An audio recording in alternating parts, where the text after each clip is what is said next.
Halo teman naik kelas dari Sabang hingga Merauke, ini adalah UMKM Podcast dalam rangka Hari Sumpah Pemuda yang kami persembahkan untuk anak-anak muda Indonesia yang saat ini masih berjuang membangun usaha untuk menggerakkan ekonomi keluarga dan bangsa. Persembahan dari Ayo Naik Kelas didukung oleh Rumah BUMN BNI dan PT Bank Negara Indonesia, Persero Tbk. Hadir untuk menggelorakan semangat Sumpah Pemuda dan mendukung gerakan nasional Bangga Buatan Indonesia. Sekaligus ingin berbagi semangat optimis kepada generasi muda untuk terus bergerak maju, mewujudkan mimpi membangun usaha. Tidak dengan cara instan, namun berproses dan berjuang. Inilah kisah salah satu anak bangsa yang dapat kita petik semangat juang dan jatuh bangunnya dalam melakukan pemberdayaan UMKM naik kelas. Brand Duanyam pasti tidak asing lagi buat para milenial. Wirausaha sosial berbasis kerajinan tangan ini sudah berdiri sejak tahun 2015 dan pernah terpilih menjadi official merchandise di ajang bergengsi Asian Games 2018. Wirausaha sosial yang digerakkan oleh anak-anak muda ini aktif melakukan pemberdayaan ekonomi bagi ribuan ibu-ibu pengrajin anyaman di Nusa Tenggara Timur, Papua, dan provinsi lainnya. Produk UMKM yang dikemas secara modern sebagai souvenir dan merchandise perusahaan ini berhasil menembus pasar dunia seperti Amerika, Jepang, hingga Eropa. Untuk terus meningkatkan kontribusi dan dampak bagi UMKM, Duanyam menghadirkan Krealogy, sebuah platform digital yang bertujuan mengembangkan ekosistem bisnis kria dan fashion untuk tumbuh bersama. Inilah UMKM Virtual Week Muda Berdaya dan Berdampak. Bersama saya sudah hadir David Manalu, Junior Project Manager Duanyam dan Krealogy.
Halo Mas David Manalu, apa kabar Mas? Senang sekali ini sudah bergabung bersama kami di Mas UMKM Muda Ayo Naik Kelas Mas. Halo Mas Andro, apa kabar? Sehat Mas David. Mas David ini kalau saya lihat produknya luar biasa Mas ini Mas ya. Indah sekali, rapi banget anyamannya. Tapi ingin tahu kalau Mas David pribadi sudah berapa lama Mas gabung di Duanyam ini Mas? Saya di Duanyam udah 2 tahun Mas Andro. Kita udah menemani ibu-ibu selama 2 tahun. Wah, kalau udah nemenin mak-mak tuh biasanya udah diajak keliling Mas ya. diajak keliling, diajak ngobrol Mas. Benar. Ya. Senang banget bisa berbagi di Ayo Naik Kelas ini Mas Andro. Jadi bisa berbagi, sharing cerita gimana kita membantu ibu-ibu untuk naik kelas. Ngomongin soal ibu-ibu, kabarnya ini merupakan produk hasil karya ibu-ibu langsung dari Nusa Tenggara Timur. Benar Mas Andro. Boleh saya angkat Mas? Benar, coba boleh. Saya lihat. Ini apa ini Mas? Sambil dijelasin Mas David. Ini produk kombu Mas Andro. Ini kombu ini keranjang. Dia baru banget menang Good Design Award. Jadi produk di NTT tapi dia skalanya udah internasional. Menang di mana ini? Di negara mana ini menangnya Mas? Menang di Jepang Mas Andro. Jadi kita nggak bisa ngeremehin lagi nih produk-produk dari ibu-ibu. Gitu. Kalau saya lihat di sini ada keterangan Mama Fajar, 36 tahun, guru playgroup, ibu 4 anak yang membuat ini. Bener Mas Andro. Oh jadi ada label ini ya, ada label siapa yang jadi pengrajinnya di sini. Jadi di setiap produk kita sampaikan juga cerita dari setiap produk dan itu memberikan para pembeli pengetahuan bahwa produk ini dibuat oleh salah satu ibu yang memiliki isu-isu sosial gitu. Oke, nanti saya ingin lebih dalam ya Mas. Ini kan sudah banyak yang dipajang di sini Mas ya. Andrew. Selain ini, tadi namanya Mas? Kombu. Dari Kabupaten Nagekyo. Ya. Wah, ini untuk membawa ini Mas ya? Untuk membawa apa? Bakul apa? Apa kalau mereka panen padi? Mereka panen jagung, mereka taruh di situ Mas Andro. Luar biasa, nanti saya ingin gali lebih dalam Mas soal produk-produk anyaman dari para pengrajin di NTT ini ya. Boleh Mas Andro. Mas ya, tapi kalau berbicara soal Du Ayam dan program-program yang dijalankan selama ini Mas, sehingga produk ini bisa dikatakan menggerakkan juga di kegiatan wirausaha sosial ya Mas ya. Karena apa Mas? Kan bukan hanya membuat produk tapi juga ada sisi sosialnya yang ditonjolkan Mas David.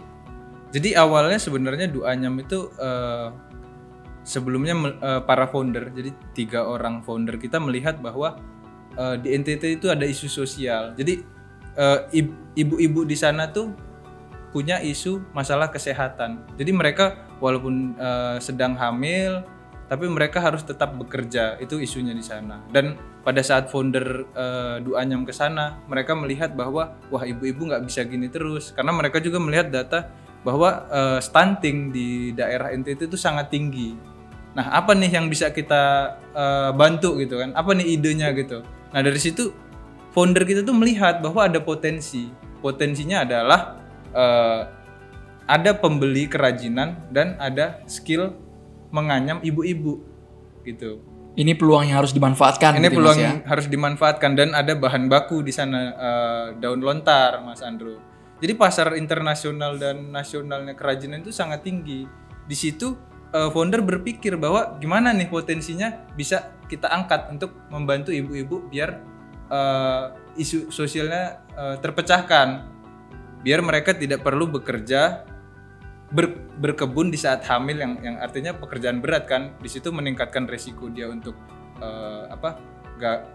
gagal untuk melahirkan gitu, bayinya cacat dan segala macam gitu.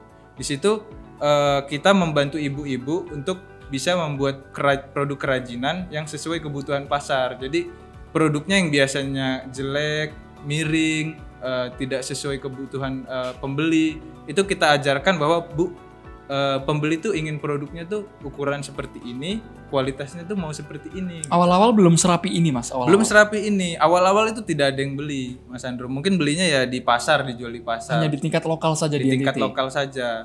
Dan desain-desainnya itu yang masih belum belum bisa diterima pasar lah. Nah, Du Anyam ada di situ, kita bantu gap yang ada antara pembeli dan kemampuan ibu-ibu. Makanya tadi hadir ada Kombu tadi kan, Mas Andro, Kombu yang sudah memenangkan penghargaan Good Design Award dari Jepang. Ini inspirasi yang muncul apakah secara spontan ketika ke daerah pelosok, ke daerah tersebut langsung melihat oh ini ada potensi bisnis, atau sudah ditargetkan dari Jakarta mungkin menuju ke daerah tersebut ingin ada misi tertentu atau apa gitu, Mas David? Di awal kita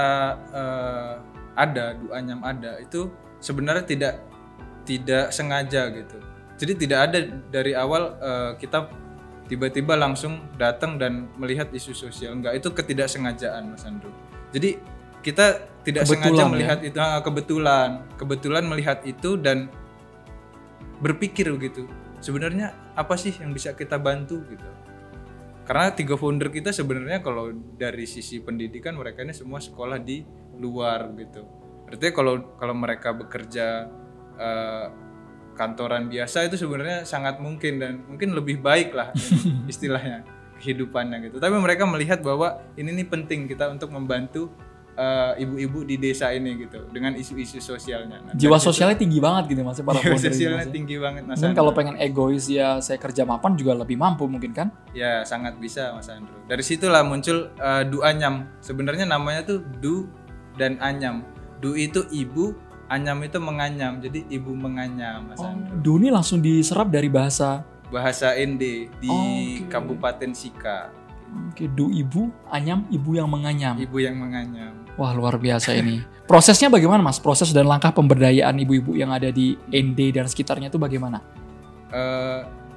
Karena tadi kita udah melihat tuh ada masalah. Jadi wirausaha sosial itu sebenarnya bukan profit oriented. Jadi nggak ngelihat profit aja gitu. Tapi kita juga ngelihat apa nih isu yang diselesaikan, Mas Andro. Jadi kita melihat bahwa ada isu kesehatan, ada isu kebutuhan pilihan pekerjaan. Nah, dari situ kita melihat potensi. Jadi stepnya seperti itu, Mas Andro. Kita melihat isu masalah dulu, kita lihat potensi, baru kita jembatani. Bagaimana menjembataninya? Kita kan wirausaha sosial. Sebenarnya profit itu menjadi penting karena kita bergerak bukan hanya dari dana hibah atau dari bantuan-bantuan. Karena intinya adalah kita butuh untung. Jadi untung dulu.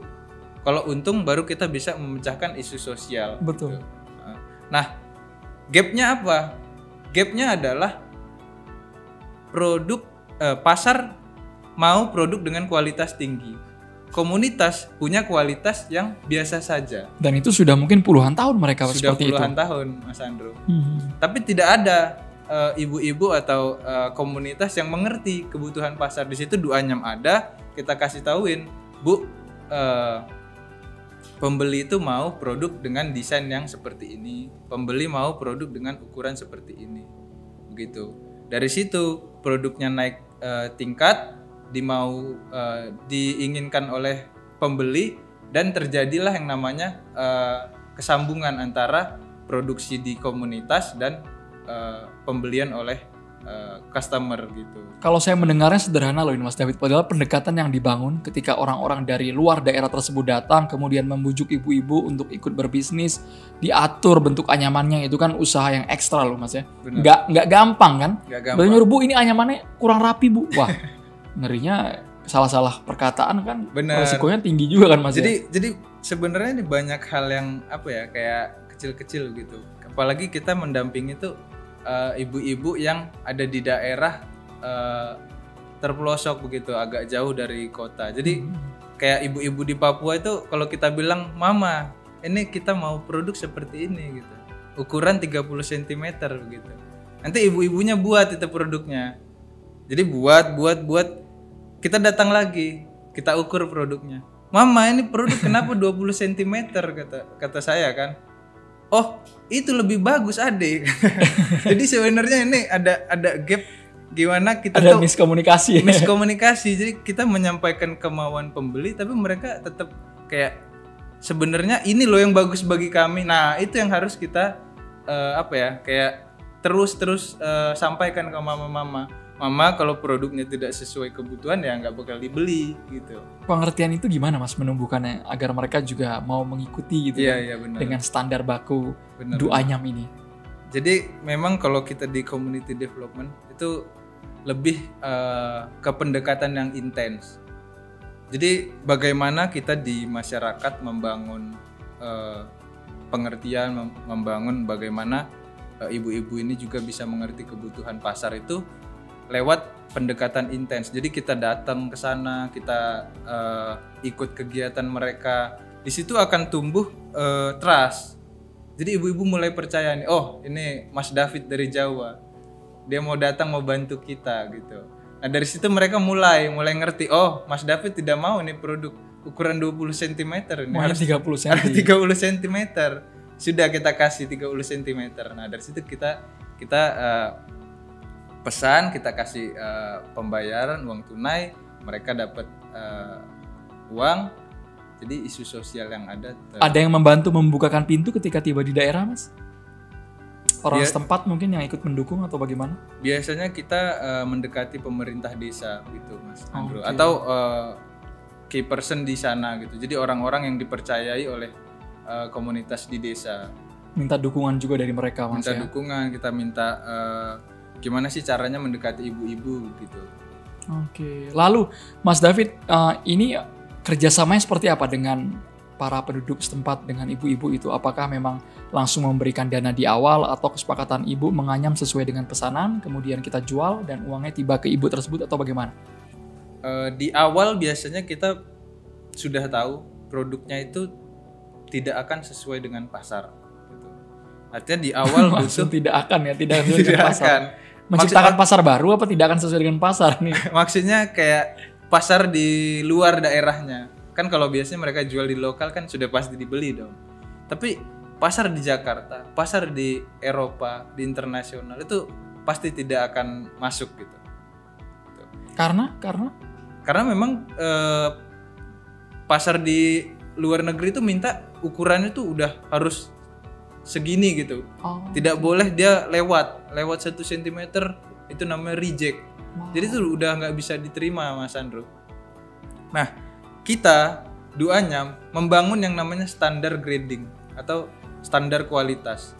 Ibu-ibu ini standar kita, kalau produk mau dibeli ini yang kita gunakan.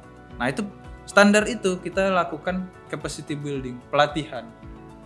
Jadi kita kumpulin ibu-ibu Mas Andro, kita ajarin Bu gimana bikin produk yang sesuai standar. Tapi sebenarnya kita nggak punya skill menganyam Mas Andro. Mas David bisa nggak? Nggak bisa. Wah ini berarti modal ini aja gitu Mas ya?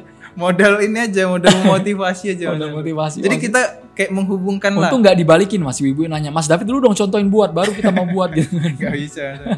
Jadi kita modal apa ya? Modal menyambungkan Mas Andro. Kita nggak punya skill, kita cari orang di situ, ibu-ibunya yang punya skill siapa? Yang paling top lah gitu. Yang paling top penganyam. Bu, ayo ikut pelatihan, ajarin ini ibu-ibu yang lain. Jadi mentor Mas. Jadi mentor, diajarin, Bu, kalau ukurannya mau diubah 30 cm gimana caranya, Bu? Oh, itu Mas David tinggal ubah tekniknya begini. Nah, itu ibunya yang ngajarin. Jadi bukan kita, doanya kayaknya nggak ada yang bisa nganyam.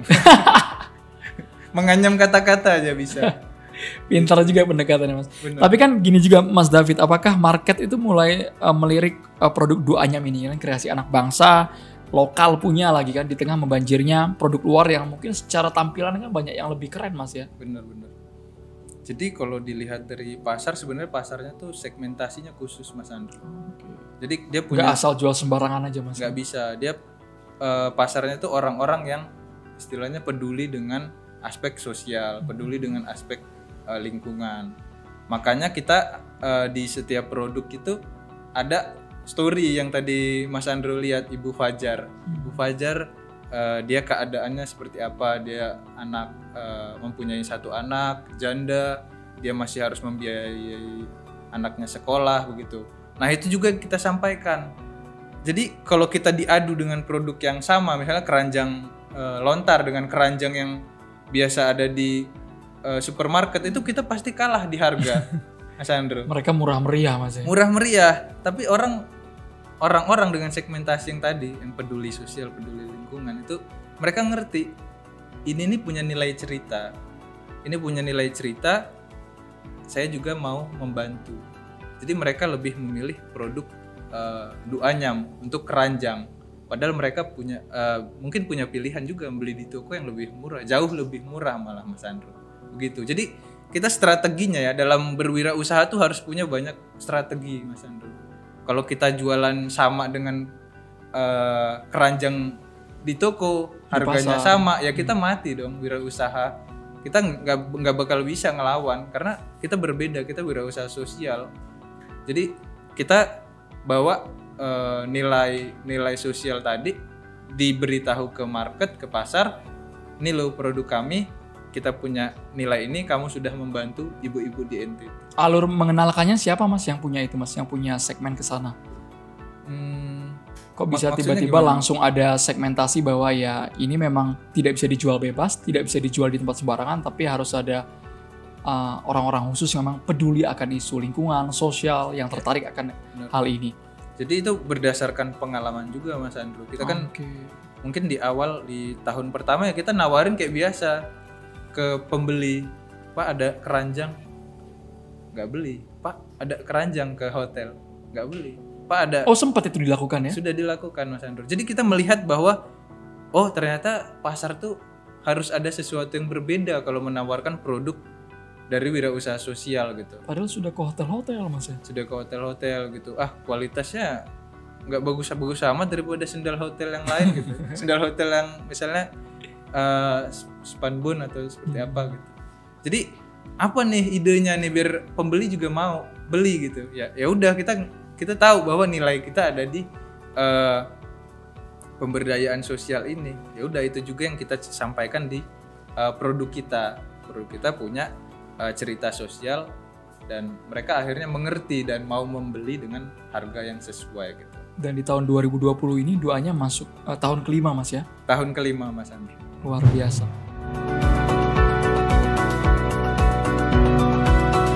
Kita masuk ke poin inovasi berbasis teknologi Mas. Kabarnya doanya mengembangkan bisnisnya melalui inovasi berbasis teknologi dalam sebuah aplikasi bernama Kreologi. Aplikasi apa ini Mas? Bisa dijelaskan Mas? Jadi gini Mas Andrew, sepengetahuan kami, jadi 5 tahun pengalaman kami, dan kami juga kan berekspansi ya, maksudnya meluaskan cakupan dampingan kami ke seluruh Indonesia. Tapi tekniknya masih yang pemberdayaan masyarakat secara langsung. Artinya saya harus datang ke NTT kalau mau mengembangkan daerah NTT. Saya harus datang ke Papua in person untuk mengembangkan daerah di Papua. Kami lihat untuk mengembangkan satu daerah, lalu membuat mereka bisa berproduksi dan produknya diterima pasar itu memakan waktu yang cukup lama, Mas Andrew. Kita berpikir bahwa apa nih idenya untuk bisa lebih cepat lagi nih menyebar ke seluruh Indonesia. Kita kan pengen seluruh UKM kerajinan atau UKM lainnya bisa naik kelas. Bisa seperti Duanyam. Kita udah punya pengalaman nih. Kita harus bagiin. Gimana caranya?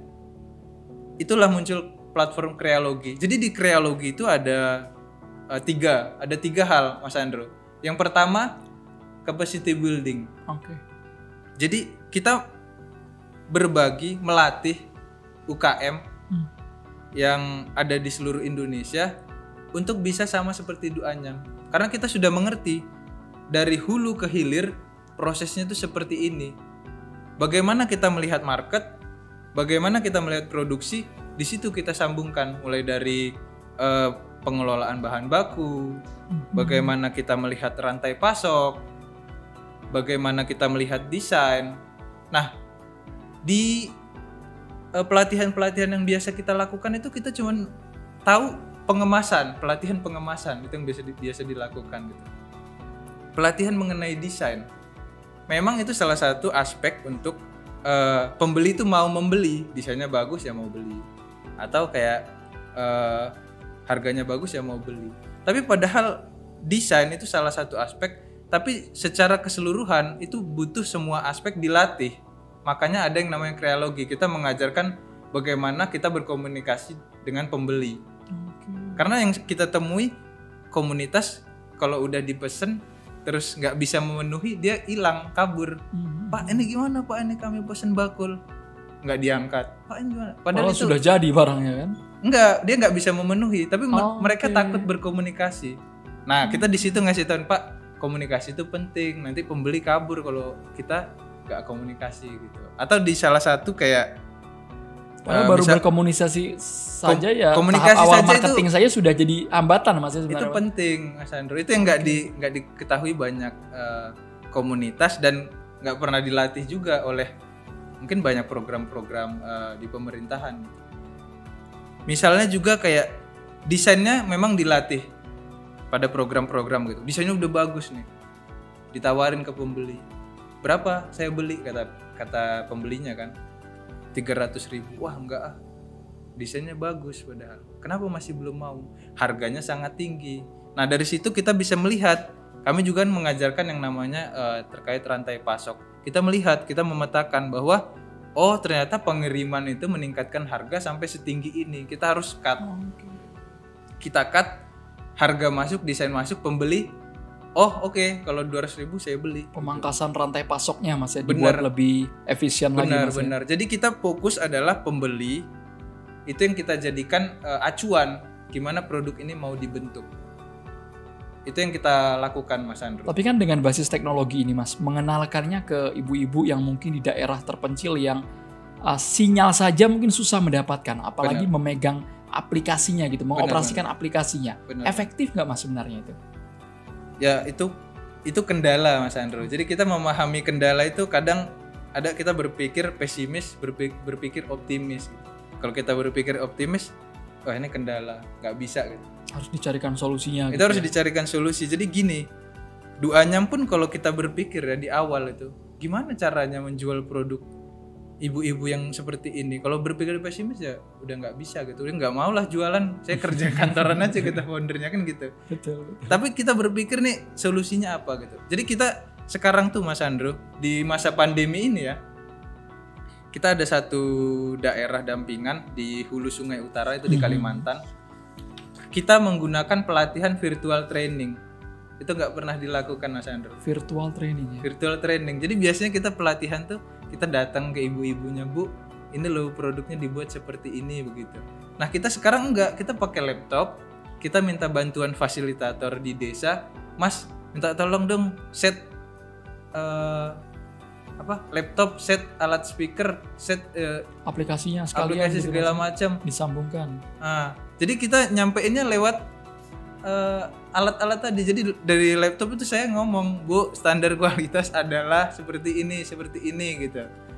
Nah itu ibu-ibunya ngelihat, nangkep, bertanya gitu. Jadi itu satu masalah, tapi kita harus berpikir solusi Mas Andrew. Dan mereka bisa beradaptasi dengan hal itu Mas ya? Beradaptasi dan terbukti bahwa kita sudah melakukan hampir 19 kali pelatihan dengan 210 ibu-ibu di Hulu Sungai Utara pada tahun 2020 ini dalam jangka waktu hampir 8 bulan.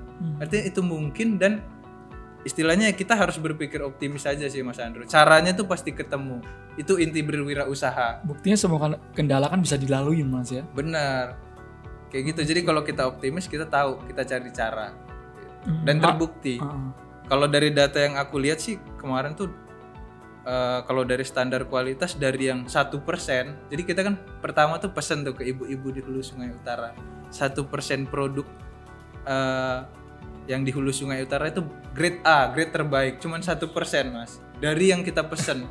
Kita mesen 1.000 atau 2.000 itu 1% saja 1% ya, saja di awal ya, Mas? Awal kita training, virtual training hampir 17 kali, kita pesen lagi. Jadi kita ngelihatnya begitu Mas, kita punya sistem yang bisa ngelihat ini apa perubahannya. Pas kita training, jadi hasil pelatihannya itu kita grade lagi, ternyata hampir 13-20% yang ada perbaikan. Ada peningkatan. Ada peningkatan.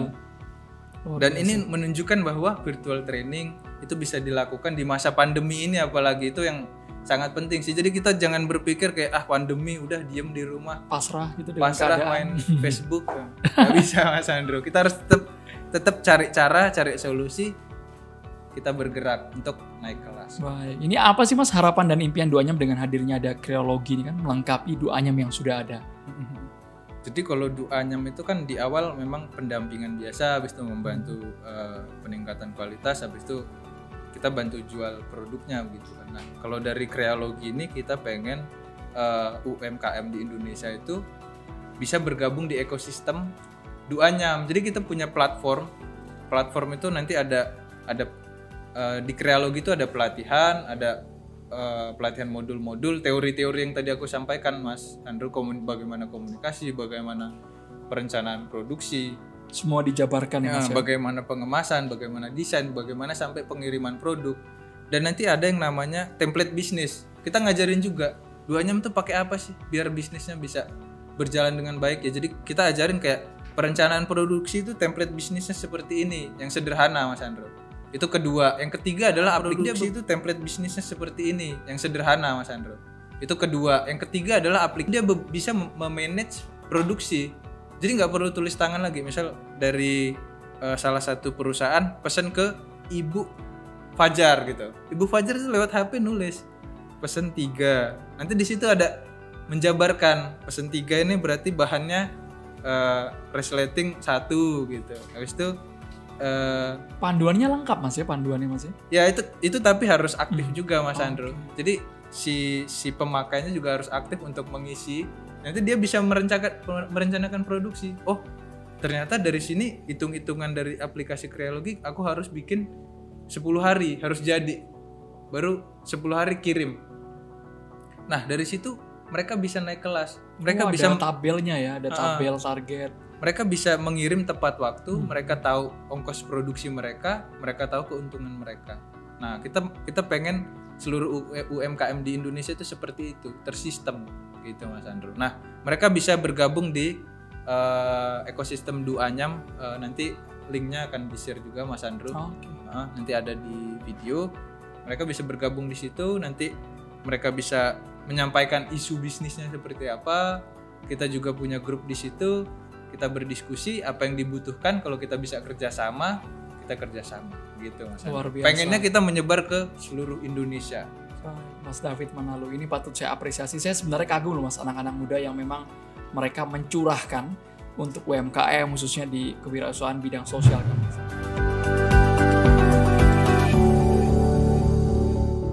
Kalau kita beranjak ke poin hambatan dan juga tantangan sociopreneur ini Mas, menurut Mas David sendiri apa tantangan bergerak di kewirausahaan sosial Mas saat ini? Kewirausahaan sosial di Indonesia sendiri itu banyak sekali hambatannya Mas Andrew. Jadi kalau kita secara legal saja ya, ini dari aspek legal, kita bisa melihat bahwa di Indonesia itu tidak ada yang namanya wirausaha sosial. Legalnya, yang ada tuh perusahaan atau yayasan. Padahal wirausaha sosial adalah gabungan kedua itu. Makanya kalau kita kan tetap memikirkan profit ya, Mas Andrew. Tapi kan kita punya aspek sosial gitu. Ntar kalau nggak ada profit nggak jalan lagi usahanya kan Mas? Nggak jalan. Jadi bukan wirausaha sosial, jadi sosial aja gitu. Nah, dari situ saja maksudnya kita harus memilih perusahaan atau yayasan. Kalau kita pilih perusahaan, kita akan dipajak sama dengan perusahaan. Padahal kita kan melakukan misi sosial juga di situ. Masa dipajak sama? Untungnya pun kita bagi ke ibu-ibu gitu. Itu satu. Kalau kita yayasan, berarti nanti misalnya kita dapat dana hibah, duitnya untungnya nggak boleh kita ambil dong, kita kasih ke beneficiary semua. Kita nggak jalan lagi gitu, sulitnya Mas Andrew. Nah, ini yang harus dihadapi wirausaha sosial di Indonesia. Itu dari aspek legal saja gitu. Dari aspek-aspek lain ya, contohnya kita di jualan aja, jualan produk yang dari ibu-ibu di NTT gitu. Kita membantu mereka gitu. Harganya lebih mahal. Kita jual tuh harus banyak ide Mas Andrew. Harus cari story, harus cari apa gitu. Kita kalau jualan nggak bisa cuman Bu ini keranjang, bisa naruh handuk atau naruh apa, nggak bisa. Bu ini keranjang, ceritanya itu dibuat Ibu Fajar di NTT sana, dia lagi menyekolahkan anaknya. Kita tuh membantu loh kalau beli produk ini. Jadi banyak hambatan-hambatan yang berbeda dari berwirausaha yang biasanya Mas Andrew gitu. Tapi memang menurut saya wirausaha sosial itu bakal menjadi tren. Karena apa? Sustainability kan lama-kelamaan tuh jadi fokus utama ya untuk negara-negara seperti kita gitu. Negara berkembang pun mulai memikirkan itu gitu. Nah, wirausaha sosial ada di poin itu. Kita tidak pernah mengambil bahan baku misalnya secara habis-habisan, enggak. Kita tetap kayak memikirkan bahwa bahan baku ini kemampuan ibu seperti ini, ya kita ambil di batas seperti ini.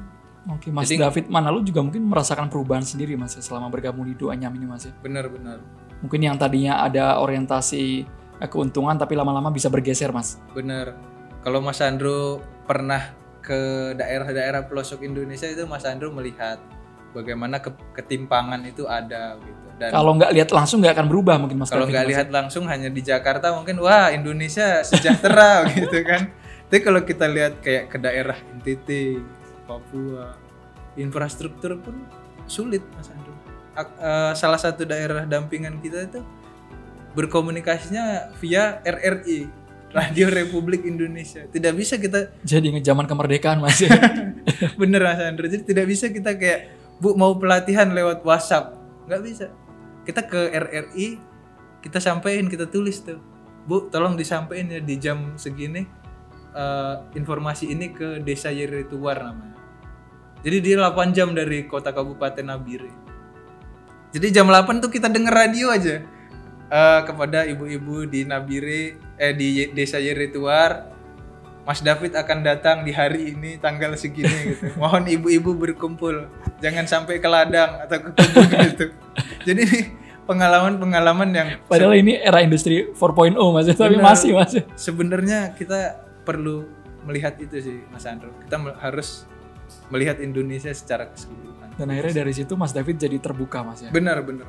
Itu sih yang jadi kayak tetap membuat kita semangat sih di Duanyam ini, di wirausaha sosial. Tapi pernah Mas sampai merasa down mungkin ketika melakukan pemberdayaan di lapangan gitu dari Mas David?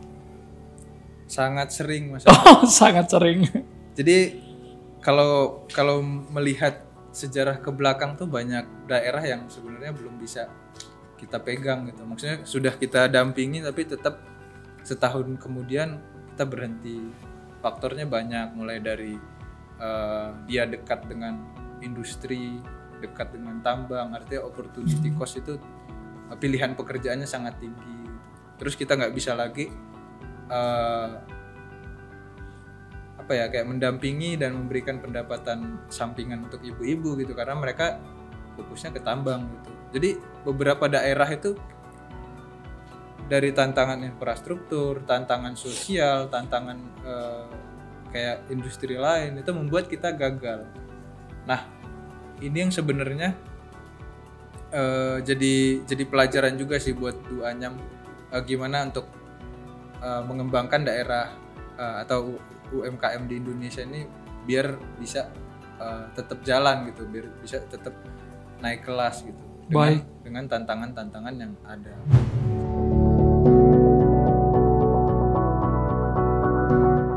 Kita ke poin yang menarik lagi nih Mas David untuk digali, cara merintis usaha sociopreneur.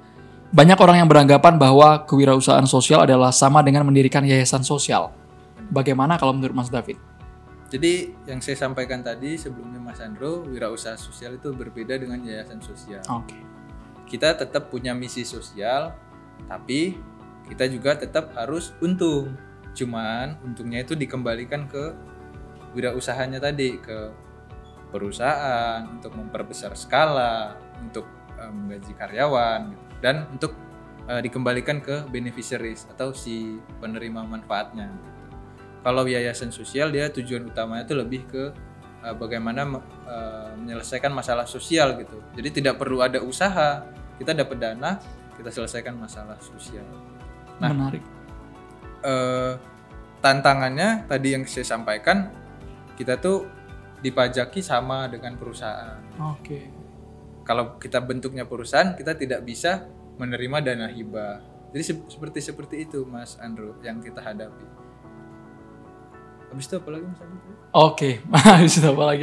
Saking terpukau saya mendengar penjelasan Mas David ini Mas. Mas David, lalu ini Mas, bagaimana langkah dan cara untuk para milenial Mas untuk ingin membangun usaha social enterprise ini? Langkah awalnya apa? Kalau tadi kan founder Duanyam kan mereka ke lokasi, mereka survei, mereka riset kemudian menangkap peluang. Tapi kalau kita yang mungkin belum punya pengetahuan hal itu, apakah cukup datang dulu ke sana, kemudian melihat bagaimana kondisi alam, kondisi sumber daya manusianya, baru kita coba untuk menangkap peluang itu. Gimana Mas David? Jadi kalau berwirausaha sosial itu bukan hal yang harus dibuat-buat Mas Andro. Sok-sok pengen datang ke desa gitu kan? Kayak semangat-semangatan anak zaman sekarang lah gitu kan, ngetren gitu. Enggak. Jadi sebenarnya kita melihat dulu. Gak usah harus ke NTT, gak usah harus ke Papua. Di desamu tuh ada masalah apa sih? Jadi di desamu tuh ada masalah apa? Bisa nggak kamu selesaikan? Potensinya apa? Jadi melihat masalah dulu, misalnya contohnya kayak ada masalah sampah gitu. Itu yang banyak ketemu tuh.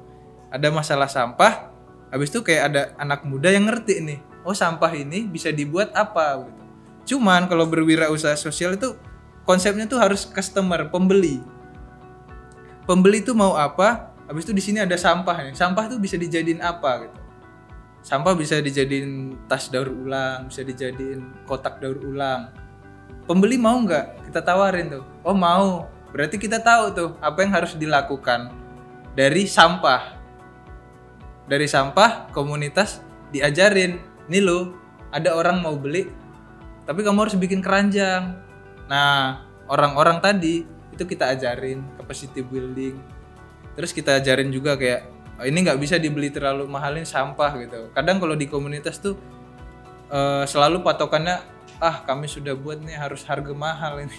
Udah nggak bisa. Yang sustainable adalah harga sesuai ya Mas Andrew, bukan harga baik gitu. Apalagi kalau sudah ada produk serupa Mas David. Bener, itu udah jadi kayak untuk menjualnya susah gitu. Nah dari situ kalau udah terbangun gitu, ini masalah, ini pasar mau apa, kita jembatani, itu kita udah punya satu konsep.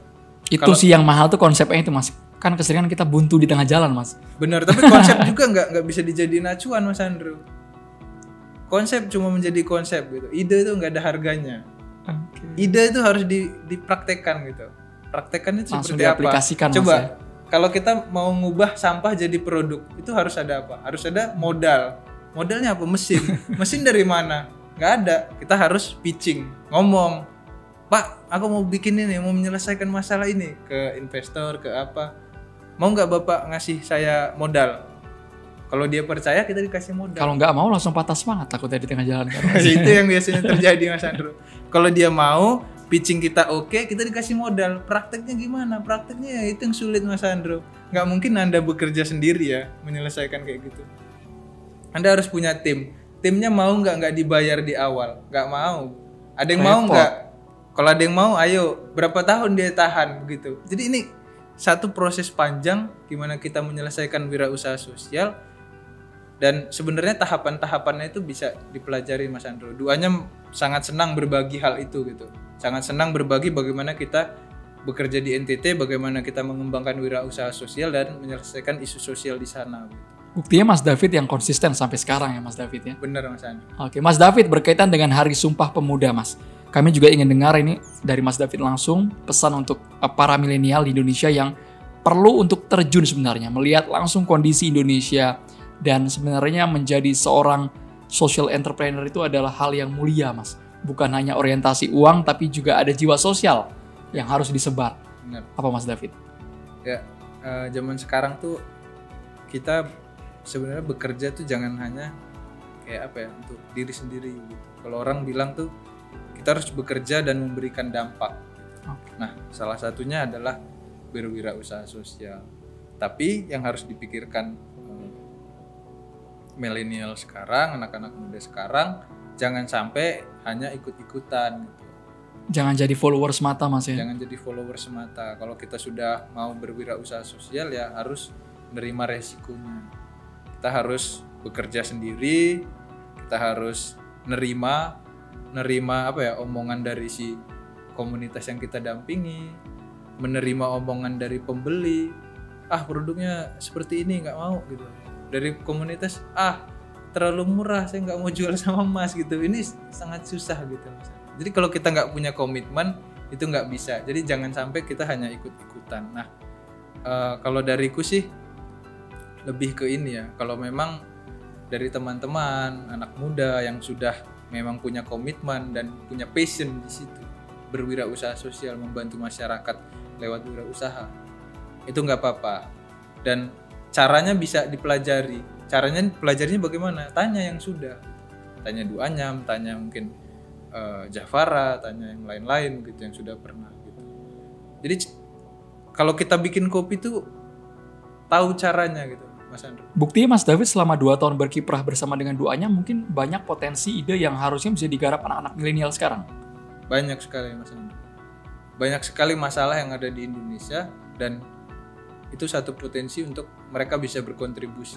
Jadi nggak perlulah kita hal-hal yang internasional segala macam. Berkontribusi kecil aja untuk Indonesia, itu kamu udah membantu Indonesia. Dan Indonesia itu tidak hanya terlihat seperti Jakarta gitu. Datang ke harus jalan-jalan lah sekali-sekali Mas, jangan di Jakarta doang main gitu Mas Andrew ke Papua. Nah, biar itu tahu dia. Gitu. Siapa tuh saya berubah kan abis resign dari kerjaan gitu. Jangan juga Mas Andrew. Harus dipikirkan matang-matang gitu. Baik.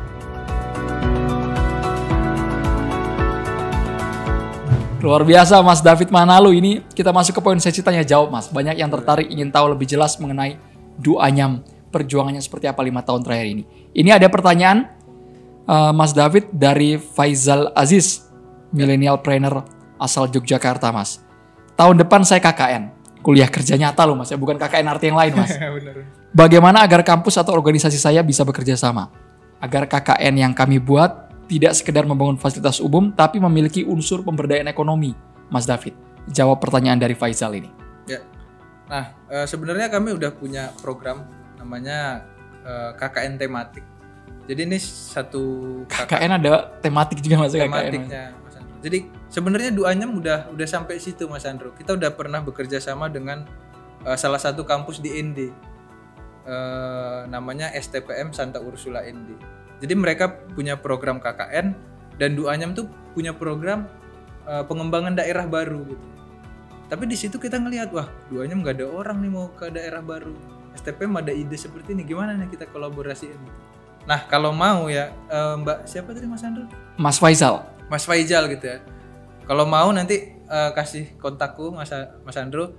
Kita tuh bisa bekerja sama. Jadi apa yang kami lakukan di Duanyam, capacity building, pelatihan, habis itu pendampingan, itu bisa kita ajarkan mahasiswa yang ke komunitas. Berarti itu bisa diadopsi tergantung daerahnya masing-masing Mas ya. Bener. Tidak harus di ND, tidak harus di NTT kan Mas ya. Di Jogja, di Semarang itu pun pasti ada lah daerah-daerah yang punya potensi kan. Nah, kalau memang itu sesuai, teman-teman KKN bisa mengadopsi program KKN tematiknya Duanyam dilakukan, kita coba dampingi. Jadi dari Duanyam, kampus dan desa atau komunitas itu sinerginya jadi baik gitu. Jadi program KKN jadi lebih bermakna dan nyata gitu Mas. Nyata gitu. Mas, ya. Ini beneran menyelesaikan satu masalah gitu Mas. Soalnya kalau KKN kan ya itu-itu aja kan Mas, yang bangun WC, bangun apa lagi gitu bangun Mas. Pelang. Sekalian aja bangun jalan Mas. Baik, pertanyaan selanjutnya Mas. Ini dari Anissa Rahma, milenial trainer dari Rumah BUMN Padang Sumatera Barat Mas. Wah, jauh nih kan. Setelah terjun berbisnis, hal tersulit yang kita jumpai adalah soal managing people. Bagaimana selama ini Duanyam menjaga konsistensi kualitas produk dari UMKM hingga menjadi produk berkualitas sesuai dengan standar yang ditetapkan oleh Duanyam dan juga pasar internasional Mas David. Ya. Jadi kita itu di awal ya Mas Andrew, kita itu melihat dulu, namanya ada studi kelayakan. Jadi kita melihat produknya dulu, kita melihat produknya seperti apa, habis itu kita melihat pasar maunya apa. Feedback dari pasar itu kita bawa ke produknya bisa nggak diubah-ubah desainnya, produknya bisa nggak diubah-ubah ukurannya. Kalau bisa kita tentukan standarnya apa aja, ukuran seperti ini, desain seperti ini, warna seperti ini. Itu yang selalu kita bawa pada saat pelatihan sekali biasanya ya ada perubahan sedikit, pelatihan 2 kali perubahan lebih banyak. Nah semakin banyak pelatihan semakin produknya baik. Jadi yang pertama tuh kita menentukan standar kualitas, standarnya kita latih, kita ulang pelatihannya sampai standarnya sampai kualitas produknya menyesuaikan standar yang diminta pembeli. Nah kalau itu udah tercapai udah tuh, itu produk sudah bisa diambil pasar. Oke. Jadi biasa. Membangun standar dulu Mas Andor dan butuh proses serta penyesuaian juga Mas ya, kan tidak semuanya di awal itu mungkin berjalan mulus kan Mas ya. Benar. Mungkin hanya selera Duanyam tapi di pasar internasional belum tentu kan Mas. Benar Mas Andor. Oke. Selanjutnya Mas David, ini ada pertanyaan dari Doni Prasetya. Saya adalah salah satu pengurus rumah BUMN di kota kami. Ada banyak kelompok ibu-ibu yang aktif membangun bank sampah. Salah satu kegiatan mereka adalah membuat kerajinan dari sampah plastik. Langkah seperti apa ini Mas David yang harus saya lakukan untuk merangkul ibu-ibu tersebut agar menjadi kelompok binaan seperti halnya yang Duanyam lakukan? Ya ini udah aku ceritain tadi Mas Andrew. Harus tahu dulu pasarnya kemana. Okay. Jangan sampai kita mendampingi, tapi pas udah jadi produknya nggak tahu nih gimanain. Udah jadi nih dari sampah jadi keranjang. Pas dicari pasarnya, aduh nggak ada pasarnya. Udah deh jadi koleksi di rumah aja deh Mas. Koleksi di rumah aja dipakai sendiri gitu. Ini nggak berlanjut kan Mas Andrew ya. Sampah koleksi di rumah penuh rumah sama barang-barang itu gitu kan. Nah kita harus tahu dulu pasar maunya seperti apa. Sudah tahu pasar, kita bawa feedbacknya ke komunitas. Komunitasnya mampu nggak? Kalau nggak mampu berarti butuh capacity building, butuh penetapan standar kualitas. konsep umumnya seperti itu, detailnya perlu kayak ngobrol lah dengan banyak pihak gitu. Harus belajar dari duanya, belajar dari wirausaha sosial lain. Intinya Tapi perlu intinya berkolaborasi seperti itu. Mas ya, sama yang sudah jadi, yang sudah Benar, settle gitu Mas, benar. sama orang-orang yang memang memiliki skill itu kan Mas ya. Benar. Intinya yang saya sampaikan kalau kita mau tadi itu berlanjut berwirausaha sosial, intinya pasar. Kita tuh acuannya pasar. Dari pasar baru ke produksinya. Dan ada capacity building atau peningkatan kemampuan dari ibu-ibu yang mengelola sampah tadi.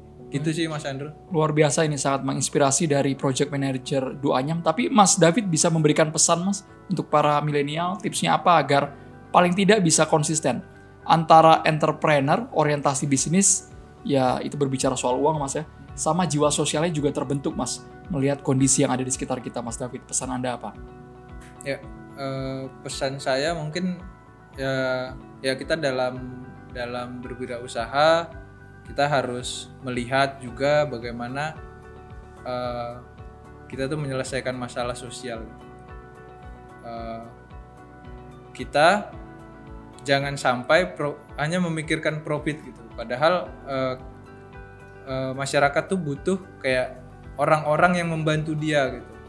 Tapi jangan juga sampai kita terlalu orientasinya sosial, membantu saja, memberikan dana yang Volunteer Mas. volunteer, jangan, itu nggak berlanjut. Makanya kayak menyamakan itu tuh agak susah sih Mas Andrew. Kayak kadang kita kebawa, oh ini udah profit terus, ini udah sosial terus.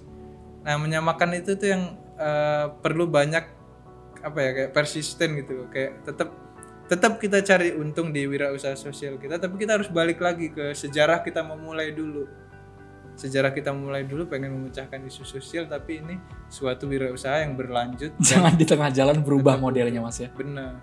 Gitu sih Mas Andrew. Oke, luar biasa Mas David Manalu dari Duanyam. Terima kasih banyak Mas David sudah hadir di Ayo Naik Kelas. Terima kasih untuk teman naik kelas dari Sabang hingga Merauke yang telah mengikuti podcast UMKM Muda Berjuang ini. Semoga menginspirasi dan menjadi energi positif untuk terus berjuang dan bergerak maju. Ambil nilai-nilai positif dan buang yang negatifnya, karena sesungguhnya setiap anak bangsa akan memiliki jalan dan prosesnya sendiri yang suatu saat bisa kita bagikan untuk sesama. UMKM Muda Virtual Week, muda berdaya dan berdampak ini dipersembahkan oleh Ayo Naik Kelas yang didukung Rumah BUMN BNI dan PT Bank Negara Indonesia Persero Tbk dalam rangka Hari Sumpah Pemuda. Ayo terus bergerak dan berjuang untuk UMKM Muda Indonesia. Saya Andrew Mina Merkuri, terima kasih. Sampai jumpa. Terima kasih banyak Mas David Manalu sudah hadir.